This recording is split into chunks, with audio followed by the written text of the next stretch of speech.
तो वहीं आज प्रदेश में बीजेपी का संकल्प पत्र जारी किया जाएगा, जिसे लेकर भरतपुर में लोगों से बातचीत की।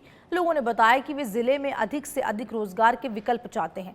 तो वहीं महिलाओं का ये कहना है कि महिला सुरक्षा को लेकर भी बीजेपी अपने संकल्प पत्र में कोई अच्छा कानून बनाए। तो व्यापारियों का ये कहना है कि इस संकल्प पत्र में टैक्स को लेकर भी बात हो। और जानते हैं कि जनता ने क्या कुछ कहा। एक तो व्यापारियों को अपनी सुरक्षा का ख्याल है। सबसे पहले व्यापारियों को अपनी सुरक्षा चाहिए।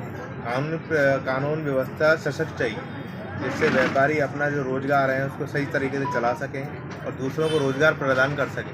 अगर उनके पास सुरक्षा ही नहीं होगी तो कैसे काम करेंगे और कैसे अपने समाज को आगे बढ़ेंगे। हमारा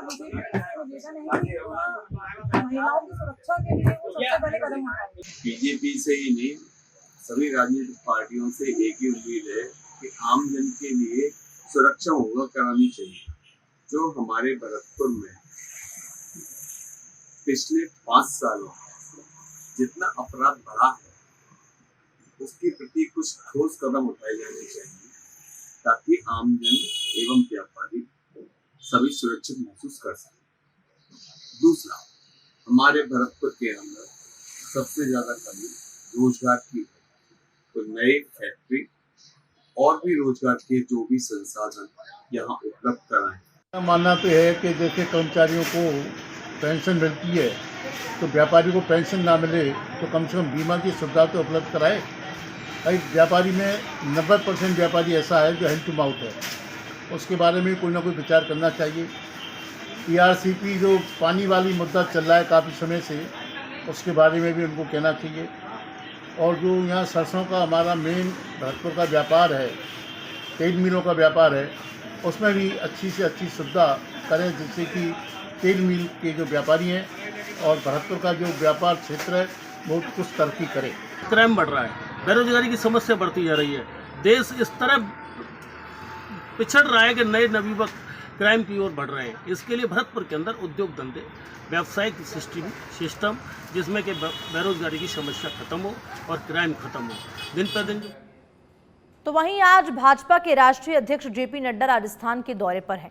इस दौरान नड्डा बीजेपी का संकल्प पत्र जारी करेंगे। बीजेपी के संकल्प पत्र को लेकर आम जनता की राय क्या कुछ है और वो क्या चाहती है जनता संकल्प पत्र से, इसी को लेकर अजमेर की जनता से बातचीत की गई और जानते हैं उनके विचार। उम्मीद तो जो है अच्छी सोच के चल रहा है, खास करके भारतीय जनता पार्टी को महंगाई के ऊपर कंट्रोल करना चाहिए।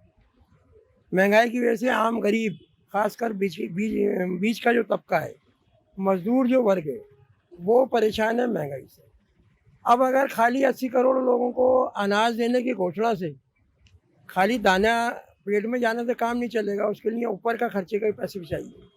तो विशेष करके महंगाई के ऊपर कंट्रोल करना चाहिए, महंगाई को कम करना चाहिए। जैसे कि आप जानते हैं कि कल भारतीय जनता पार्टी का, आप बोल रहे हैं कि कल भारतीय जनता पार्टी का घोषणा पत्र आएगा, तो मुझे पूरी 101% उम्मीद है कि कल भारतीय जनता पार्टी का जो भी आएगा पत्र, उसके अंदर भारतीय जनता पार्टी 101% अपने वचनों पर खरी उतरेगी और जितनी भी समस्याएं हैं उन सबका संपूर्ण निवारण वो निकालेगी भारतीय जनता पार्टी। अजमेर के अंदर जो पानी की समस्या हो रही है, भारतीय जनता पार्टी उसका संपूर्ण समाधान निकालेगी और हम जैसे युवाओं के लिए नई नई नौकरियों की वो घोषणाएं निकालेंगे। राय तो ये है सर, मैं एक आम आदमी हूँ और मैं खुद एक प्राइवेट सेक्टर में काम करता हूँ और मुझे लगता है सर कि हर आदमी सक्षम होता है, पर कुछ लोग होते हैं सर आर्थिक स्थिति से जो जूझ रहे होते हैं, उनके बच्चे पढ़ लिख नहीं पाते हैं सर, तो वो इतना सब कुछ एजुकेशन में आगे नहीं बढ़ पाते हैं। पर देश में मैं जो चीज़ देख रहा हूँ सर, तो सबसे ज़्यादा जो कास्टिज्म देश में चल रहा है सर, हर विभिन्न प्रकार की जातियों के लोग जो है अपना कैंडिडेट खड़ा कर रहे हैं और देश में गरीब जो दलित हैं और भी अन्य कास्ट हैं जिनके बीच में जो ये सब चल रहा है सर, मतलब तो मैं ये चाहता हूँ, बीजेपी से ये उम्मीद करता हूँ कि कास्टिज्म को खत्म किया जाए। जो बीजेपी का घोषणा पत्र आ रहा है, हम सबको यही आशा है कि उसके अंदर बेरोजगारी को दूर किया जाए, शिक्षा पे ज़्यादा से ज़्यादा ध्यान दिया जाए, जो गरीब और व्यक्ति हैं उनको मेडिकल सुविधा ज़्यादा से ज़्यादा मिले। हर आदमी को आज सुविधा मिल नहीं पा रही है, आदमी परेशान हो रहे हैं, जाते हैं लाइनें लगी पड़ी हैं अस्पतालों के अंदर। हम चाहते हैं हर आदमी को तुरंत सुविधा मिले, प्राइवेट सेक्टर वाले अस्पताल वाले भी दें और सरकारी अस्पताल वाले भी आम आदमी को सुविधाएं दें। मेरा तो एक ही ये कहना है कि देखो, कोई भी पार्टी अपनी नहीं है और सारी पार्टी अपनी है। हम तो ये चाहते हैं कि जो देश में जो आज हालात चल रहे, माहौल चल रहे, ये हालात और माहौल खत्म हो जाए, हर आदमी भाई भाई बन के रहे, भाईचारे से रहे। और मैं तो कांग्रेस भी जिंदाबाद बोलूंगा, बीजेपी भी जिंदाबाद बोलूंगा, आम पार्टी भी जिंदाबाद बोलूंगा। उम्मीद है देश में तरक्की होगी बीजेपी के राज में। मेरे अजमेर के अंदर भरपूर तरक्की होगी। जो तरक्की अभी तक नहीं हुई है वो अब जाके शुरुआत हो जाएगी। अजमेर के रास्ते सब साफ सुथरे,